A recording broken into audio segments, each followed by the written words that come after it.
आप जो इस तरह से तड़पाएंगे, ऐसे आलम में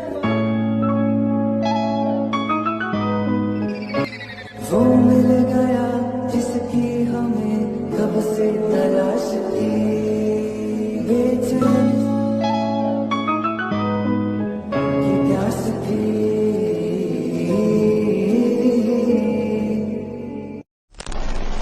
ওয়েলকাম ব্যাক। তো এই ধরনের ভিডিওগুলো এডিটিং করার জন্য আমাদের কিছু ম্যাটেরিয়ালস প্রয়োজন হবে, যেগুলোর লিঙ্ক ভিডিও ডিসক্রিপশনে দেওয়া থাকবে। ওইখান থেকে ডাউনলোড করবেন, করার পর আমরা ক্যাপকাট অ্যাপ্লিকেশনটিকে ওপেন করব। তারপর এখান থেকে নিউ প্রজেক্ট অপশনে ক্লিক করব এবং এইখান থেকে হচ্ছে আমরা প্রথমে একটি ভিডিও ক্লিপকে সিলেক্ট করে নিব। এরপর অ্যাড অপশনে ক্লিক করব। এরপর হচ্ছে আমরা এখান থেকে বেশ কিছু ফটো সাইড করতে হবে। জন্য ইন্ডিংয়ের দিকে যদি ওয়াটারমার্ক থাকে অবশ্যই রিমুভ করবেন। দেন আমরা প্লাস ওয়ান চাপ দেবো ফটো সাইড করার জন্য, এবং এখান থেকে আমরা আমাদের ফোল্ডারে চলে যাব অথবা ফাইলে চলে যাব যেখানে আমাদের ফটোসগুলো আছে। ওকে, তো আমরা এখান থেকে ফটোস অপশন থেকে আমরা কিছু কাপল ফটো সিলেক্ট করব 11টার মতো। আপনি আপনার মতো করে আপনার পছন্দের ফটোগুলো সিলেক্ট করে নেবেন। ওকে, 11টি পিকচার সিলেক্ট হলে এখান থেকে অ্যাড অপশনে ক্লিক করব।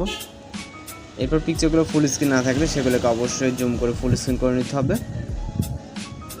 ওকে, এখান থেকে আমরা ফুল স্ক্রিন করে নেব প্রতিটা পিকচার। জাস্ট পিকচারে ক্লিক করে এখান থেকে আমরা ডিসপ্লে স্ক্রিন থেকে যেটা যতটুকু প্রয়োজন ঠিক ততটুকু আপনি জুম করে নিতে পারবেন। ওকে, এবং লেফট বা রাইট সাইড আপনার যদি কম বেশি হয়ে থাকে সেক্ষেত্রে সেটা অ্যাডজাস্টমেন্ট করে নিতে পারবেন।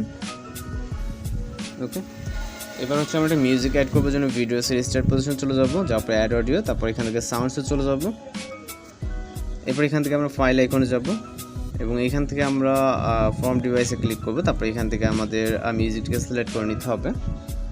এরপর ফটোসের ডিউরেশন অ্যাডজাস্টমেন্ট করতে হবে। প্রথম যে পিকচারটা এটার ডিউরেশন রাখতে হবে 1.3। ওকে, দ্বিতীয় পিকচার ডিউরেশন হচ্ছে 1.7 এবং 3 নম্বর থেকে শুরু করে যতগুলো পিকচার আছে প্রতিটা পিকচারের ডিউরেশন হবে 1.6। ওকে, প্রথমটা এবং দ্বিতীয়টা বাদে লাস্টের যতগুলো পিকচার আছে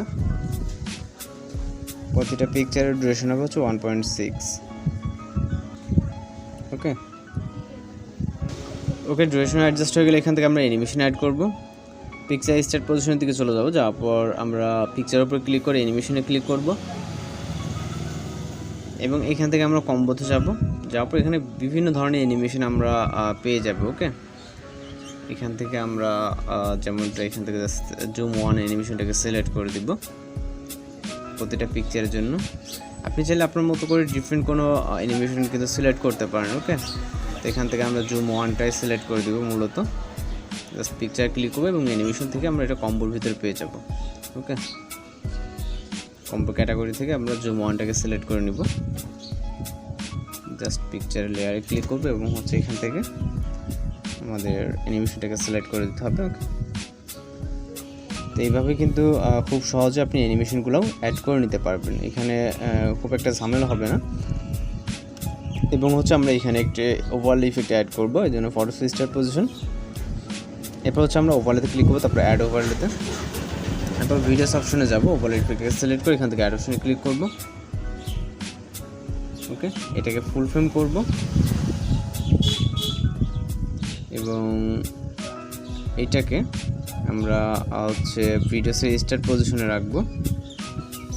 ওকে, একদম কিছুটা লেয়ার কিছুটা জুম করব। তারপর স্টার্ট পজিশনে আসার পর ওভারলেতে ক্লিক করব, ব্লেন্ড অপশনে ক্লিক করে এখান থেকে আমরা ফিল্টার অপশনটাকে সিলেক্ট করে দেব। ওকে, দেওয়ার পর এটা মূলত যেহেতু আমাদের একটাতে আছে, তো এইটাকে আমরা যেটা করব এখান থেকে কপি করব। ওকে, এখান থেকে জাস্ট কপি করে পিকচারের স্টার্ট পজিশন যেমনটা আপনারা এখানে দেখতে পাচ্ছেন। ওকে, এখান থেকে আমরা চাইলে বেশ কিছু একবারে কপি করে নিব, যেহেতু আমাদের এখানে লেয়ার আছে টোটাল 11টা। ওকে, তো আমরা কিছুটা শর্ট করে জাস্ট ট্যাপ করে ধরবো এবং এইখান থেকে আমাদের যে পিকচারের স্টার্ট পজিশন, ওকে, এখান থেকে পিকচারের স্টার্ট পজিশনে দিতে হবে যেভাবে আমরা হচ্ছে দিতেছি। ওকে, তো এইভাবে দিলে কিন্তু আমাদের যেরকমটা ভিডিওর প্রিভিউতে দেখছেন ঠিক ওরকমটা কিন্তু হয়ে যাবে। একদম ভিডিও স্টার্ট। ওকে, তো আশা করি আপনারা খুব সহজে এইভাবে হচ্ছে ফটোসগুলোতে আপনারা অ্যাড করে নিতে পারবেন। এছাড়া যদি আপনাদের কোথাও সমস্যা হয়ে থাকে সেক্ষেত্রে কিন্তু অবশ্যই কমেন্ট বক্সে জানাতে পারেন, আশা করি প্রবলেমটি সলভ করার ট্রাই করব। এছাড়া যদি আপনাদের কোনো রিকোয়েস্টেড ভিডিও থেকে থাকে যে কী ধরনের ভিডিও টিউটোরিয়াল আপনাদের প্রয়োজন, অথবা আপনি আপনার যে ভিডিও প্রয়োজন সেই ভিডিওটি আপনি হচ্ছে আমাদের ফেসবুকে অথবা হোয়াটসঅ্যাপে কিন্তু ভিডিওটিকে সেন্ড করতে পারেন, তাহলে কিন্তু বুঝতে পারবো খুব সহজে যে আপনাদের কী ধরনের ভিডিও প্রয়োজন। ওকে, তো লাস্ট মেবি আর 2-3টা লেয়ার আছে। ওকে, এখান থেকে আমি আর 2টা কপি করে নিলাম। ওকে, আর একটা, তো এটা কিন্তু একটু সময় নিয়ে করতে হবে। ওকে, আপনাকে কিন্তু ভিডিও তৈরি করতে হলে অবশ্যই তার পিছনে একটু সময় দিতে হবে। ওকে, হয়ে গেছে। দেন আমরা যদি এখন এখান থেকে ভিডিওটাকে প্লে করি, ওকে, দেখতে পাচ্ছেন খুব সহজে কিন্তু ভিডিওটি হয়ে গেছে, যদিও সাউন্ডটি মিউট করা আছে কপিরাইটের সমস্যার কারণে। তো এইভাবে এই ধরনের ভিডিওগুলো এডিটিং করতে পারবেন। দেন হচ্ছে আমরা ভিডিওটিকে এক্সপোর্ট করতে হলে ভিডিও রেজলিউশন 1080 রাখবো, রাখার পর এক্সপোর্ট অপশনে ক্লিক করলে আমাদের ভিডিওটি কিন্তু লোডিংয়ে সেভ হয়ে যাবে। তো এইভাবে এই ধরনের ভিডিওগুলো এডিটিং করতে পারবেন। এছাড়া কোথাও সমস্যা হলে অবশ্যই কমেন্ট বক্সে জানাতে পারেন। তো আজকের এডিটিং টিউটোরিয়াল এই পর্যন্ত, দেখা হচ্ছে নতুন কোনো ভিডিওর সাথে। সবাই ভালো থাকবেন, সুস্থ থাকবেন।